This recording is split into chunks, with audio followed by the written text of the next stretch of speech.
So guys, ayan, ang tanong, opt-in ba o opt-out sa pension? Okay, kung nandito ka sa UK guys, may two takes dito, may two takes. Una, lahat ng pension maganda, no? Especially kung ito ay employer's pension, no? So, dito sa UK, especially kung ikaw ay nasa NHS, ang iyong threshold, ang percentage ng threshold na binabayaran mo is nagbabari, no? So, depende yan sa salary mo. Una, kung 15,000 something ang iyong sahod, pababa, 5% ng pension ang babayaran mo. Pagka 21,000 something pababa, ang babayaran mo is 7.1%. Pagka naman 26 pababa, no, 26 something pababa, 9.3%. Pag more than 47,000 na ang iyong salary, ang iyong babayaran is 12.5%, no, sa iyong pension. So, ang maganda dito, laging may counterpart ang iyong employer, especially pag nasa NHS ka. Magkano ang binabayaran ng iyong employer sa counterpart, no? So, nag-start yun sa 14.3% up to 20.6%. So, etong pension is a free money, no? So, konti ang ipapasok mo, malaki bibigay ng employer mo. So, kung 7.1%, 14.3% ang ibibigay ng employer mo. So, maganda tong investment.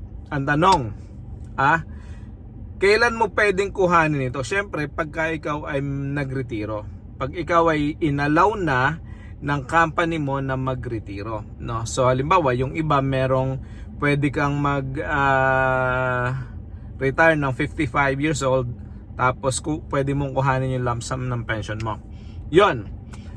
Kalawa, yung second take dito is gaano ka katagal ba magstay sa UK? So, gaano katagal? So, kung ikaw ay nandito, nagpaplano ka na kay pumunta dito, tapos nagpaplano ka na umalis papunta ng US o kaya kung saan mo gustong pumunta, bumalik ng Pilipinas, makaipon lang ng pangnegosyo, pwede kang mag-opt out, no? So, para hindi ka na nagbabayad ng pension. Kung ikaw ay sumasahod ng 28,000 pataas, medyo malaki na rin yung pension na babayaran mo, malaki na rin yung kakaltasin sa sahod mo, no? So, kung ikaw ay may plano na umalis papunta ng US at ikaw ay gagawin mo lang yung UK na jumping board, no?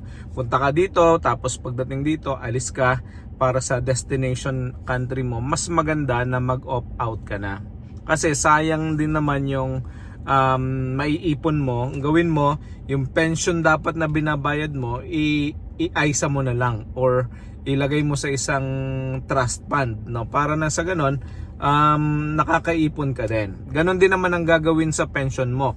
Kukuhanin sa'yo, tapos ilalagay din yan sa investment. Ang gawin mo na lang, huwag ka nang magbayad, ilagay mo sa investment, tapos ikaw na bahala, no? Ang problema lang doon, syempre, walang counterpart na contribution yung iyong employer. So, yon, sana nakatulong.